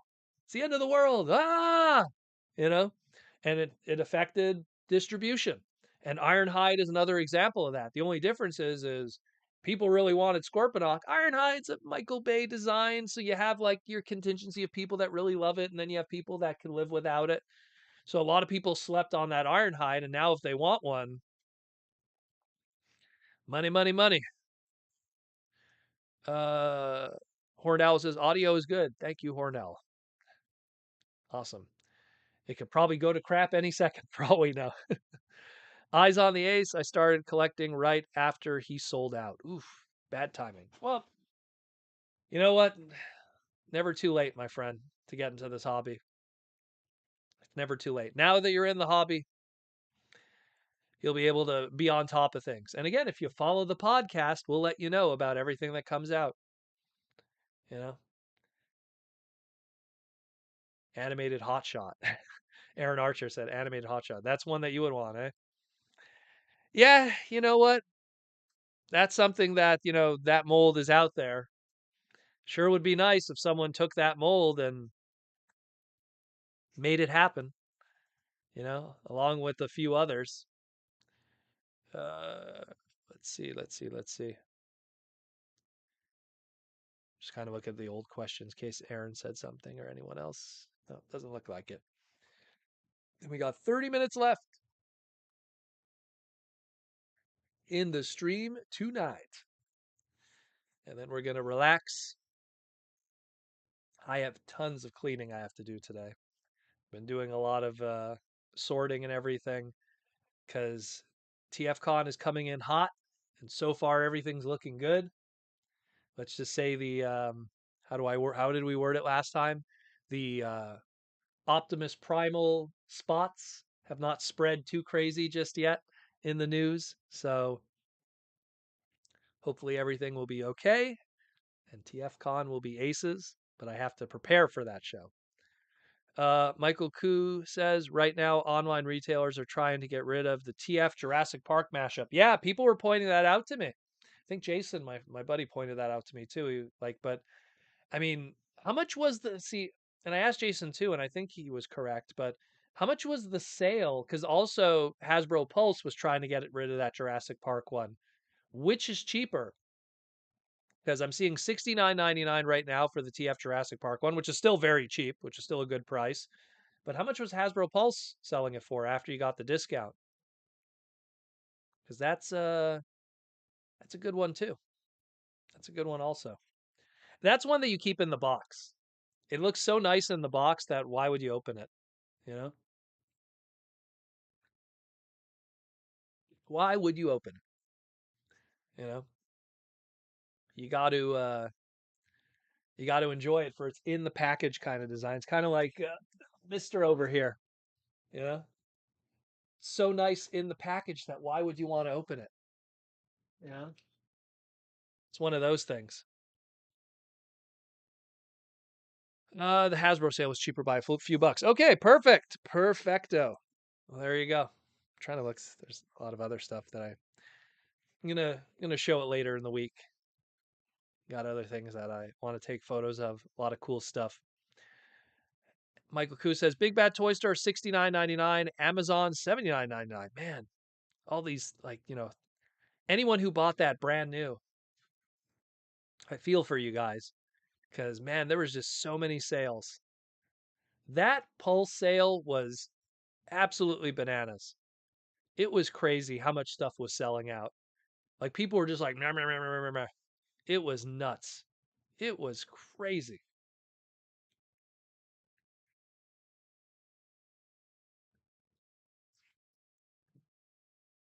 I regret not getting those masterpieces. The Seekers that were on sale. I should have got them. Should have got them. I slept on it. Was working. Could have got it. Oh well. Let's see some more super chats, guys. Then we'll call it a night. We'll do a couple more super chats and then we'll relax for the rest of the evening. Take it easy. Been super busy. Tomorrow is going to be a very busy day. Sorting thousands of Transformer toys. You have no idea. The Protoman parts party is going to be really good. Let's put it this way. Princeton Phalanx 59 says, "Have you seen Top Gun Maverick? If you haven't, it is a must." I have not seen it yet.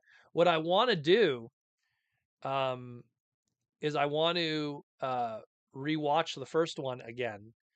Um, on Paramount Plus, they have it if you want to watch it for free. Because I went to look for it because I haven't seen that movie in 10 years. I think was the last time I saw it. I love the soundtrack. It's like a 10 out of 10 soundtrack, that movie. So I want to rewatch it first, get it fresh in my mind, and then I'm going to watch Maverick. I do want to watch it. There's a few things on Paramount Plus I got to watch. There's a brand new South Park special, The Streaming Wars, I think it's called. I want to see that. Sonic the Hedgehog 2's on there, so I want to see that. I didn't see it in theaters. I wanted to see Sonic the Hedgehog 2, but couldn't. I want to see that, and I want to see Top Gun Maverick. Those are three. Those are my three that I'm going to try to make time, you know, make some time for that and fit it in my schedule. Horndal, as a Navy vet myself, I love Top Gun Maverick's packaging. I love the detail of the flight deck below the figure. Is it a really good? Is it really good? The packaging? I don't have that one. I would like to get it. It looks really good. I just didn't get it. Just there's only so many things a person could buy, unfortunately. And a lot of times I dedicate that money into masterpieces and stuff like that or higher end items. Michael Koo, supposedly 16 hours were filmed for Top Gun Maverick. Wow. Very good, very good. Not as much as I think there was a movie done by Steve McQueen. I love this movie. It's called Le Mans. And they recorded the actual 24-hour Le Mans to get all the footage. So they had like cameras running for 24 hours to get all that racing footage. It's a really good movie. If you're not into race cars, you're going to hate the movie. But if you love race cars, it's one of the definitive racing movies of all time. Le Mans, starring Steve McQueen. Amazing movie. Or Le Mans, as we call it en français. Eric Hughes has become a member. Welcome, Eric, to the YouTube membership. Minicon Recruits. Welcome, my friend. Welcome to the craziness. Now you could ask as many questions as your heart desires. Will I answer them? That's a whole other story. That's a whole other story. But yeah, there's a bunch of good stuff on Paramount Plus. I find myself watching Paramount Plus more than I'm watching Netflix. I don't know why. It just has more stuff that I like on it, I guess. A lot of good stuff. But I don't know. I have to find time. You know, you wake up, you go to work, you come home, you shower, you eat, you try to belt out some podcast stuff, you try to spend some time playing some video games, and then it's all done. Paul M, did you rent a penthouse suite for TFCon in July? You know what's funny? Last time, last time, uh, last TFCon in Toronto, which was 2019, I did have a corner suite that was huge, and I got that last time. This time around, the corner suites were taken, so do not have that. Have a regular room, but I will try to maximize, no pun intended, the amount of space available and fit as much stuff in there as I could. I'm going to try to bring as much as I can that I could fit in the car, but we will see how much I could bring. Not to mention there's going to be a exclusive that I'm behind. So there's also that's going to be involved too, which you will have to be able to get at my room party or bug me if you find me in the hallway. I might have some of them on me, but we'll see how we do the exclusive too. That's a whole other thing. That's a nice cheap exclusive that people could get. And if you are a Patreon member of more than 2 months, it's already too late now. If you sign up now, you you have to pay for it. But anyone who's been a 2 month Patreon member or more will be able to also get the exclusive for free. 100% free. You just have to pay for shipping if you don't come to the show. If you come to the show, just prove me on your phone that you're a Patreon member and I will hook you up with a free exclusive. That's a whole other story. Don't join the Patreon just to get a free exclusive. Join the Patreon because you want to support the podcast, not because you just want to get free stuff. Too many time people do that. You know, I hate it when people do like they do giveaways, but they only do giveaways if you're a subscriber or something. You know what I mean? Like, I'm only going to do a giveaway if we hit a certain amount of subscribers. It's like, yeah. Me, if I do a giveaway, I do a giveaway to my Patreon people. I do a giveaway to my YouTube members, the people who support the podcast. Must be stopped, no Uh, matter the cost. for marriage, if you just join the Patreon, I'll send you the Discord stuff afterwards. Usually, if you just join now, I'll get to you afterwards, buddy. I'll get afterwards, buddy. Orlando Chavez, now a 19-month member. 19-month member. Congratulations, Orlando, of the Elite Guard. And he wants to know, I'm planning to go to TFCon at Chicago, which will be my first TFCon. Any advice for first timers? Bring cash. That's the first thing I always tell people. Bring cash because let me tell you something. Yes, there will be there will be dealers and tables that are taking credit, but sometimes the best tables don't do that. If Azusa has a table all the way from Japan, he's not swiping your American credit card. He's taking cash and he's going to have the best stuff in that room, the best deals. So bring cash. When you're, rummaging through bins and getting dollar figures and stuff, you're not swiping a credit card or doing a PayPal for $1. Bring cash. Bring lots of cash. Hit the ATMs up. And that's another thing, too. Don't think you're going to get cash from the ATM in the hotel. That thing's going to be emptied out within 24 hours. They're going to empty it out so crazy because everyone's going to be like, okay, I got to take out $1,000. Well, I got to take out $1,000. If 30 people take out $1,000 from that ATM, it's done. It's done. You know, $30,000 taken out of that machine. And it's one of those small little machines that they have in the hotel, So take it out beforehand. Hit your bank a week before, get a nice thick envelope, take it out beforehand. That's my first piece of advice. Number 2, line up early for the dealer room because the good stuff is going to go right away. Those are my 2 key advices. And then after that, it really depends on what you're looking for. Then that kind of changes depending on things. What are your goals? Are you there to meet actors? Are you there to meet comic book creators? Are you there to meet, fans and talk with other people? Are you there for the panels? Are you there just for the deal room? Are you there for deal room deals? Are you there for the exclusives? Everyone has their own different goals. Believe in Bumper is now a 9-month member of the Chosen One of Primus category. Wow, I forgot about the exclusive. It slipped my mind until now. Yep. Well, again, anyone that has been supporting the podcast for more than 2 months, don't worry, Believe in Bumper. You are part of it. Just contact me if you can't make it to TFCon. Just contact me and just pay the shipping. And I can't imagine it's more than $5 for shipping. But just it depends where you are in the world. Maybe it'll be a little more, but it shouldn't be more than $5, I hope, for the shipping. Um, and you get the exclusive for free. It just cover the shipping. So I don't, because I have over like, between Patreon and YouTube members, there's over like 200 people. If I had to pay for all the shipping, I'd be broke. So just pay the shipping and that'll be fine. But if you're in person at the show, I could give it to you for free and we don't have to worry about that. So that'll be awesome. Michael Koo, Eyes on Aces does claps. And Michael Koo, credit card transactions typically include a 3% to 5% charge for the retailer. Yeah, that too. I know Big Bad Toy Store, they would always have a percentage charge. And I believe TF Source also, except if you did PayPal. PayPal, there wasn't a charge though.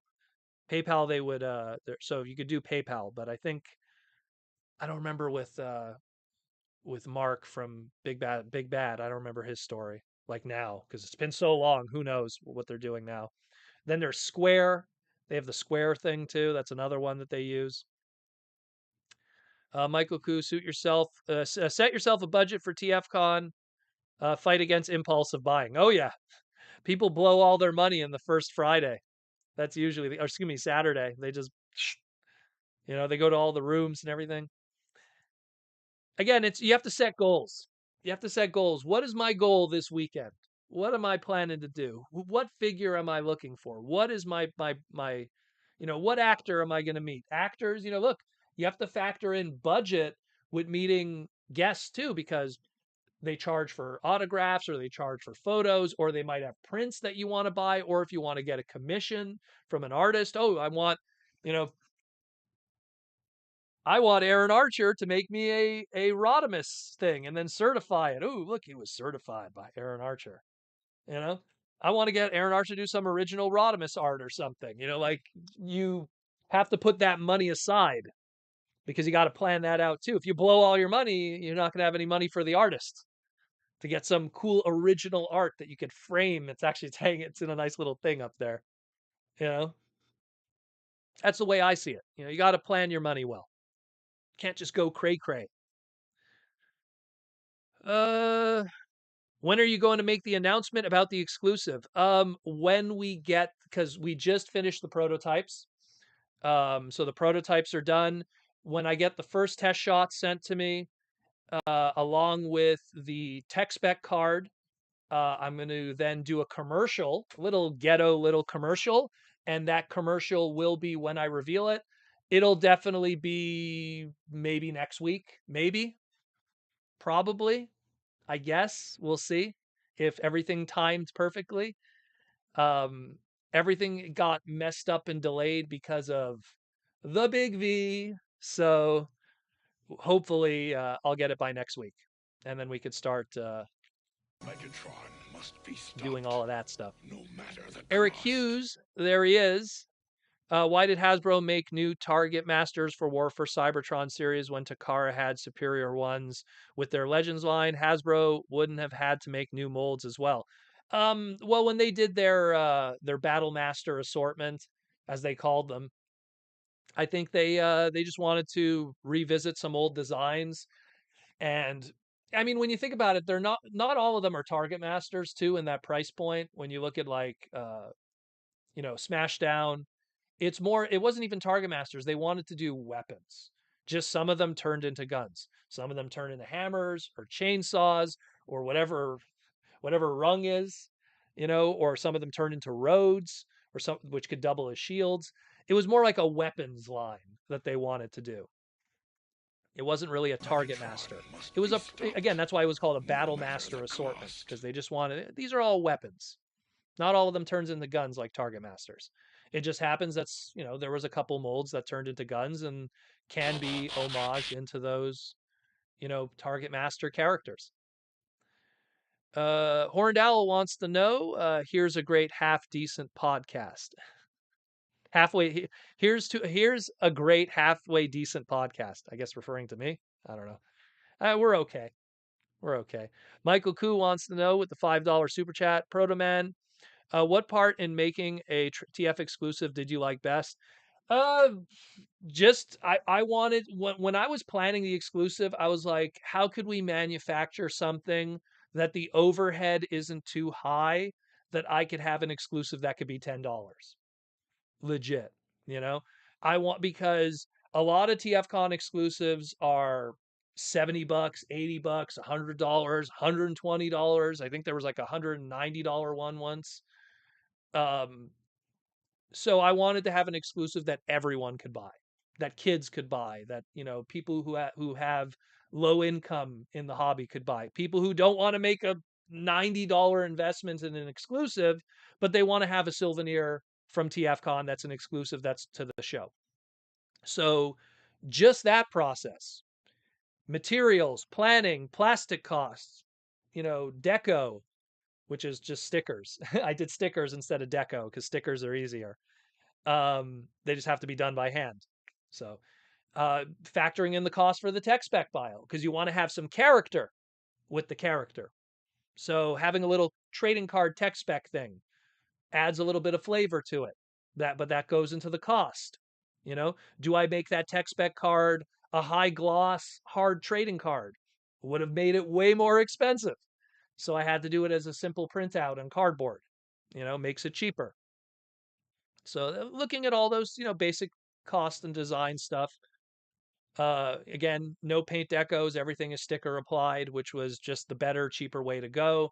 Transformation, how many parts are involved, how many pieces, is it molded in specific colors, how many molded colors are they in? A lot of little things, but it was fun. It was fun doing it. It was something that I've been in talks to do for years. It's just I finally decided to pull the trigger on doing it now because it's the 20th anniversary of TFCon. So it'll be kind of a cool, little thing. And it's something that I'm sure hardcore fans will love. It's a nice deep cut, fun, little cheap item. We're not talking a masterpiece transformer. We're not talking something super crazy. A nice, cheap little transforming item that transforms from one transformer thing to a thing. And I think people will dig it. And for $10, you can't go wrong. I'm not making much money on it, just enough to make it worth my time. But I just wanted that people could have a cheap exclusive in the face of ridiculously costly exclusives for years. It gives people options, including kids.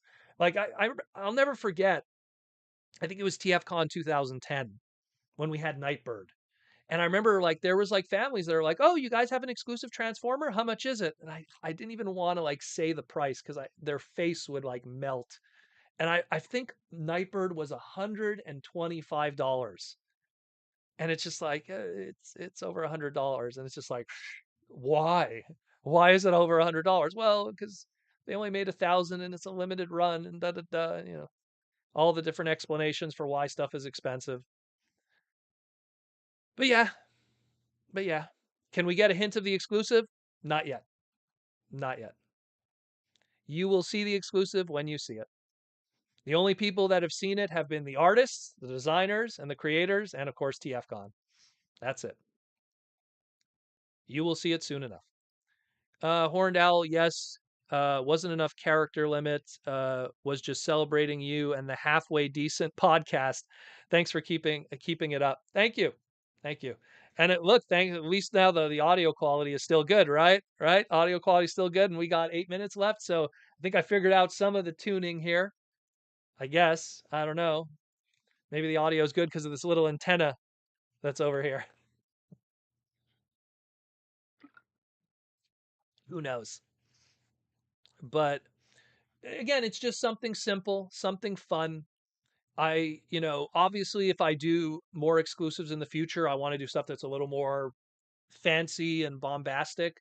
But I want for the returning year for TFCon, for the 20th anniversary especially, to have something that's a cheaper alternative. And it's something I could give to my patrons. It's also I could give back to the patrons too, so because it's low cost for me, so I could give it away, you know. It doesn't hurt me as much. um, but it's just that's the business side of it, essentially. And because I know people that work in the factories, I know people that design Transformer toys. I have those opportunities that I could manufacture a product, so that's pretty cool. That's pretty cool. And it's something very simple and fun. And I know people will like it. I know people will like it. My only worry is that it sells out right away and then that'll be it. That's the part that I'm worried about. Is that if it sells out instantly, I I have 50 set aside for patrons who are interested. Excuse me. Excuse me. I have 50 set aside for patrons. Um, so they're safe no matter what happens at TFCon. There's 50 set aside, and we'll see what happens with that. Like if 50 patrons don't want it, and I have 50 extra, then I'll bring them to the next TFCon, and they'll disappear. Like we'll see what happens. But my biggest worry, I'm not worried about it not selling. I'm worried more about it selling out quickly, and then people not being happy that they couldn't get their hands on it. Uh, Joseph Ritter with the super chat wants to know audio is greatly improved. Thank you, Joseph. Really solid show. Thank you. Beast Wars meh plush. Optimus Monkey cute. So are you trying to suggest something, Joseph? Uh, DuckTales. DuckTales. DuckTales is a fantastic show, an even better Capcom Super Nintendo game. Woohoo! I guess I missed a conversation somewhere.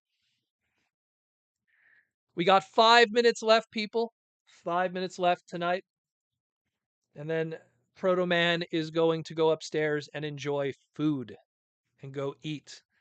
I had a super busy day. I am exhausted.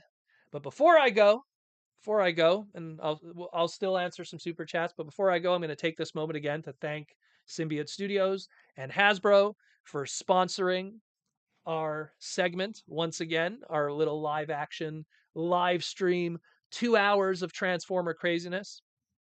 Just want to thank them for all of that. And again, follow my other stuff too if you want to continue being entertained by me, whether it be Twitter, where I post this and that, Instagram, where I take photos of this and that, and theprotoman.com, where you can see all the other stuff that I do.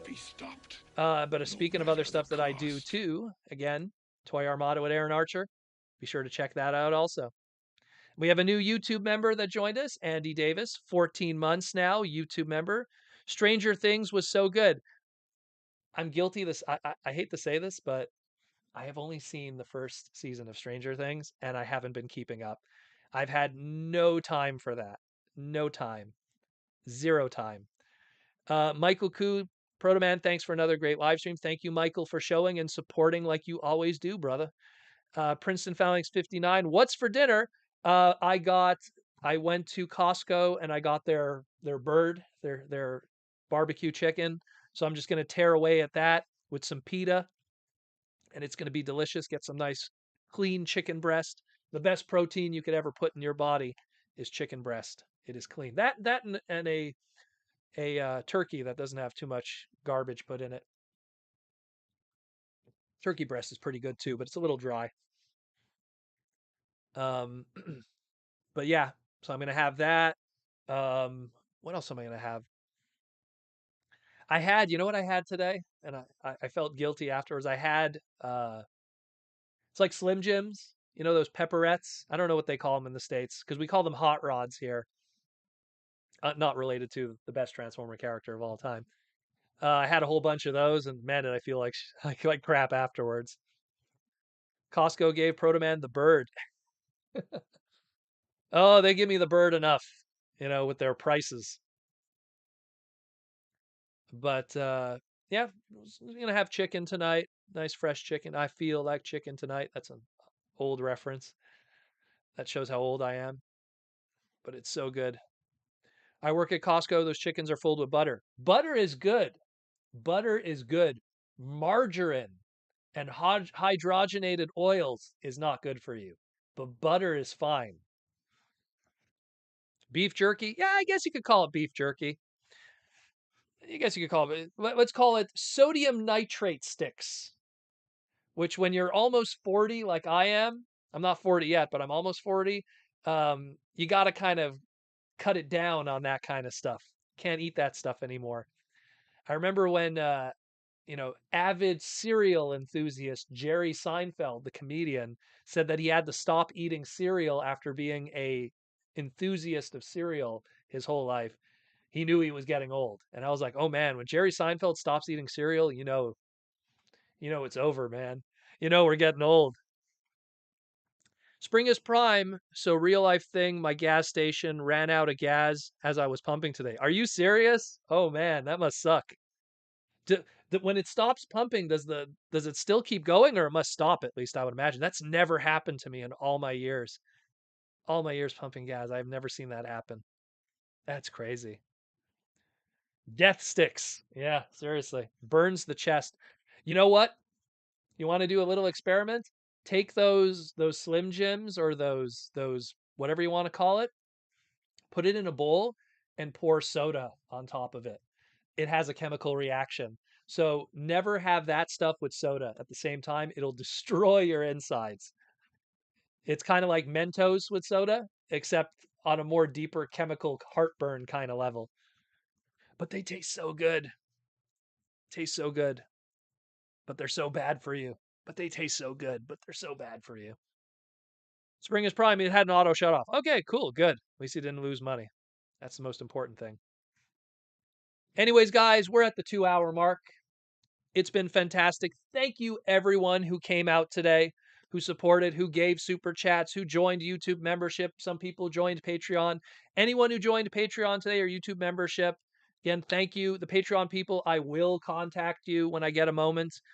Maybe not tonight, maybe tomorrow. I'll see if I have a moment because I am starving, you know. But definitely 100% tomorrow. I'll get to you guys and we'll do everything and get you guys into the Discord to join the fun. But thank you everyone who joined YouTube membership. Thank you everyone who joined Patreon. Thank you everyone who super chat. Thank you everyone who just comes to the podcast live stream and just has a good time. Thanks everyone for the love and support. We try to do the best with this craziness. Look, I don't want to brag. We're the #1 Transformer podcast in the world. We have the numbers. We hit over 10K. No one can even come close to us. But it's because of you guys, because you guys like what I do, and we try hard, and we try to educate you guys on stuff that nobody talks about, and we try to have people in the chat from Hasbro to be that extra ear that listens to the fans, and I appreciate that. Good night, French Canada. Ben oui, merci, monsieur. You know, um, and just thanks for everyone who came by. Like Michael Koo says, click like if you have the time. It might cost you, but it takes a second of your life.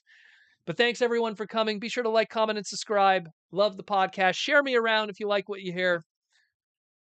And join the Patreon, YouTube, or otherwise. Take care. Take care of your family. Take care of your friends. Take care of the world. It's a beautiful world out there. Can be a little crazy sometimes. There's weird people out there, but it's still a beautiful world. Take care of yourself. Watch over yourself. Love yourself. Take care of yourself. And as always, like I say, roll out.